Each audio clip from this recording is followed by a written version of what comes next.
Welcome to the Ascent Series. Let's imagine the cubicle you're in right now. Something inside you screams, when will this ever end? You want to push yourself to your absolute limits, to prove, to show, or to win. But suddenly, just as you are about to run, something inside holds you back.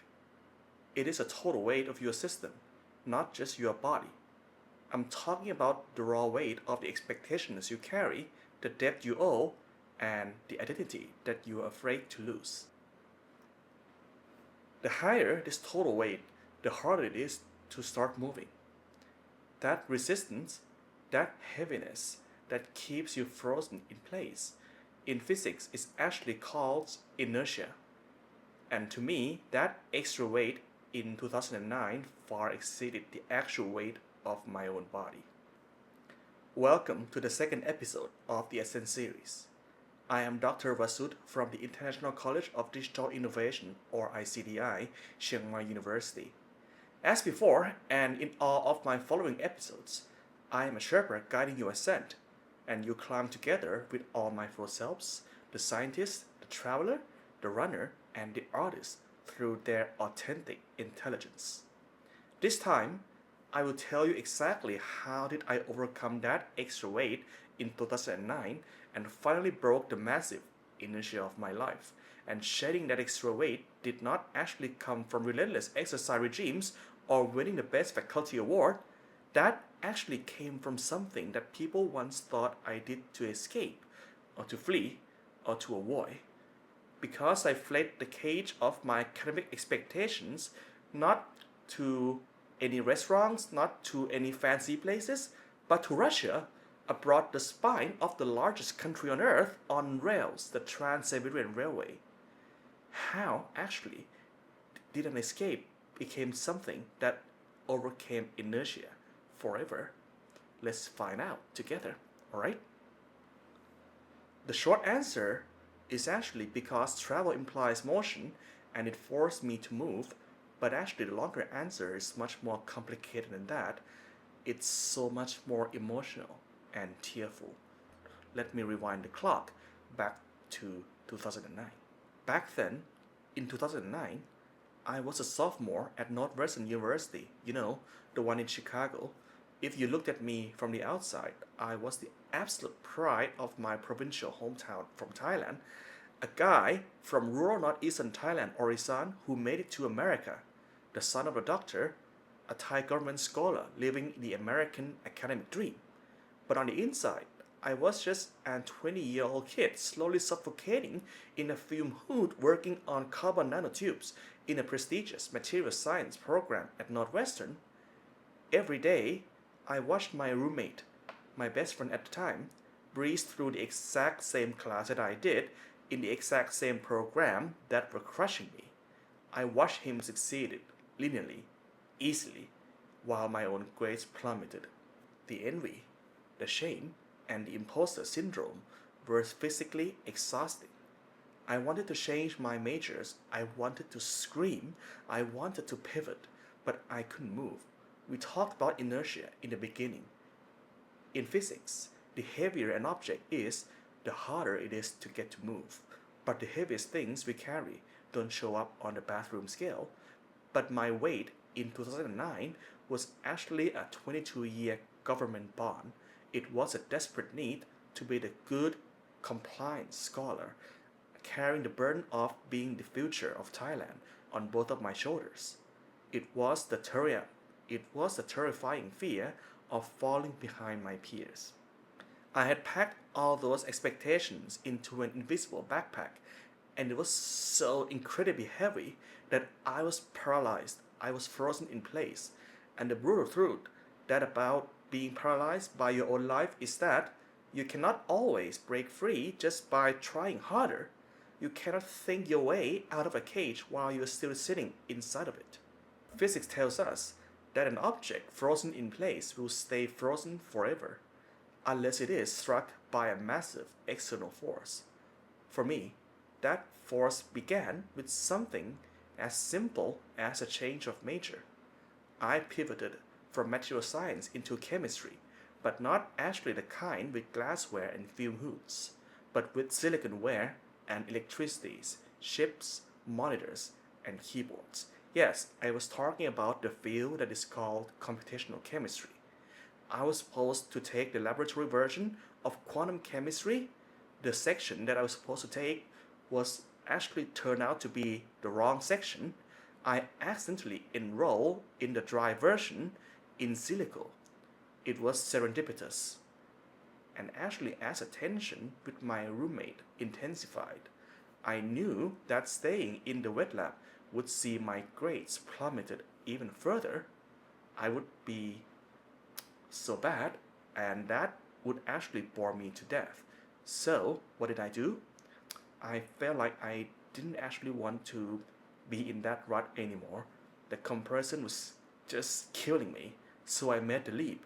And that new major in computational chemistry actually turns out, well, it yielded me a summer research position along with some nice amount of stipend.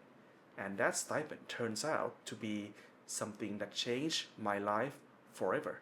And it was gonna be something that actually broke away all the weight, all the expectation of being a prodigy, of living a linear academic life forever, and that charted the course of the new version of me forever, because that was the birth of the new identity inside of me, which to me I named and I called him the traveler.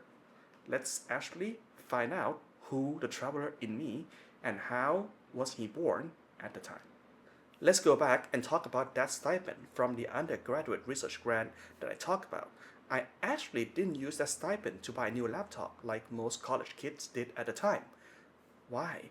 Because, to me, I felt like a laptop was just a shiny object. I might feel interested in it for like a couple weeks maybe, but eventually that shiny object syndrome faded and I would feel like, okay, it's just a laptop, alright? And I didn't actually book a comfortable vacation to France, Italy, or Spain. Not somewhere easy, but I planned a massive multi-stage escape from August 12th to September 16th of 2009. That was just about just a little over a month, alright? But where did I go? The first warm-up part of that trip was actually Switzerland.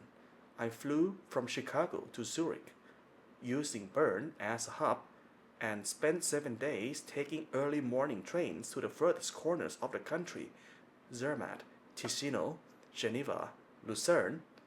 It was actually the first time in my life I had ever stayed in a hostel. It was so uncomfortable, it was gritty, but I dealt with it, because the goal of that trip wasn't actually comfort. The goal was actually experience.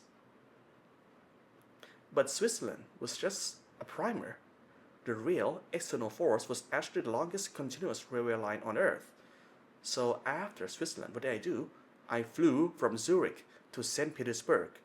I immersed myself in the Grand Palaces, took a train to Veliki Novgorod to explore its old Kremlin, dated back to the 8th century, and caught a sleeper train into the heart of Moscow. Then I boarded the first train out into the plains of Siberia. It was in the city of Kazan that my old life, my old inertia, fought back. I arrived in Kazan in the morning, explored for a few hours, and realized that my next train to Yekaterinburg wasn't until midnight. So, what did I do back then to fight that boredom? Since I was in a junior year at the time, I was preparing for my graduate school, so I also took some GRE books with me, trying to read it in the station, but oh my gosh, it just felt so boring. And I also was with very heavy backpacks. I had no hotels booked. I had nowhere to sit. So what did I do? I just walked myself back to the station and tried to kill time from about 11 o'clock. But then my next train came around midnight.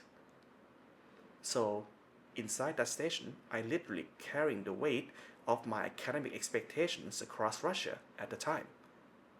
So when the next train came around midnight, I boarded it. And then the crushing weight of boredom and isolation finally broke me. That train ride from Kazan to Yekaterinburg took almost a day, and inside that train, there were just only locals, no fellow travelers, no one I couldn't speak to, so I sat alone and silent inside that train for hours, and when I looked outside that window, it was just endless emptiness, just the same old landscape of the rolling hills and plains of Siberia passing through my window. I just looked, stared at that vast expanse of Russia, and then I thought to myself, why the hell did I actually bring myself here? What did I do? What did I think? Why did I just do this? It was just stupid. Why? I couldn't find myself the answer at the time, but then, eventually, boredom starts to creep in as hours pass by. The boredom was crushing, and something inside me told me, no, no, that's not gonna happen. I'm not gonna go all the way to Vladivostok. I'm not gonna make it. It's just so boring, and the weight of that boredom was just so crushing that I felt like, no, I can't take that anymore. So when the train arrived at Yekaterinburg at the next station, I felt like, okay, that was done. I'm not gonna take further train anymore. I'm just flying back to Chicago and get on with my life. So this is all pointless. Alright? So as I stepped out of the train at Yekaterinburg and out into the hostel, then something actually started to change. I remember that I met two Norwegian tourists in the same hostel, and then we started to talk. Yes, just that. Just a nice talk, basically. That talk broke all the ice. So we started our just some normal conversations like, where have you guys been, and why are you in Russia? So what's your next destination? Just that. From that simple conversation, it turned into something far more interesting. Just the exchange of our stories. Like, they have their own stories to share, and I also had my own. And then I realized it wasn't so bad after all, because maybe that's the whole point of being here, right?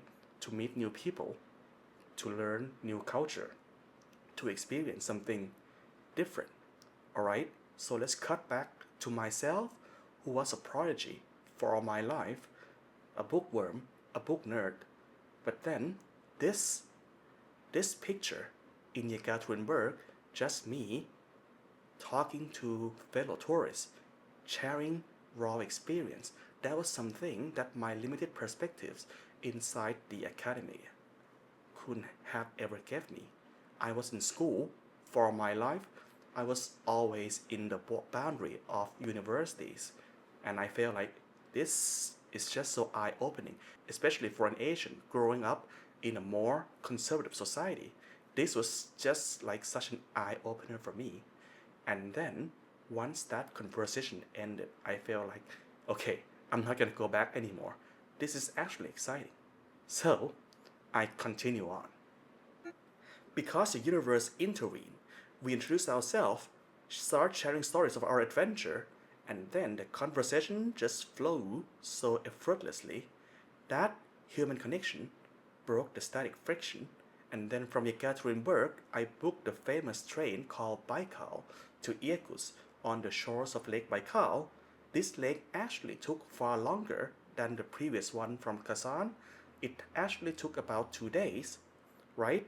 But everything had changed by then. It wasn't boring anymore. It was joyful, because not only that, there were so many more tourists coming in on board, and then we laugh, we talk, we share experience together on board.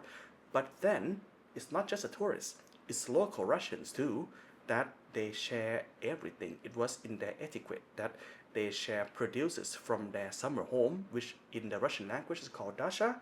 So they shared all their produces like fruits and maybe some kind of food that they brought on the train because it was just a long distance, so they have to share all the produce so that they can initiate the conversation, they can initiate goodwills among everyone on board. All right, so I was invited to eat, to drink, yes, also drinking with them. So we had lots of things, not just food, but also vodka. All right, so time flew so quickly. And then once I arrived in Irkutsk, and then I took a local marshrutka to Olkan Island, right in the middle of Lake Baikal. The solitude there was entirely different from the isolation in Kazan. It was refreshing. I stayed in a homestay back then, taste smoked omu fish, which is a fish caught from the lake itself, and then I also drank the water directly from the deepest lake on the earth, and I remember that feeling to this day. That water felt very refreshing, and it was one of the best tasting water in my life, I guarantee. And then from Lake Baikal, I rode the next train to Ulan-Ude, visited the Vajrayana Buddhist monastery, and then the final leg from Ulan-Ude itself to Vladivostok.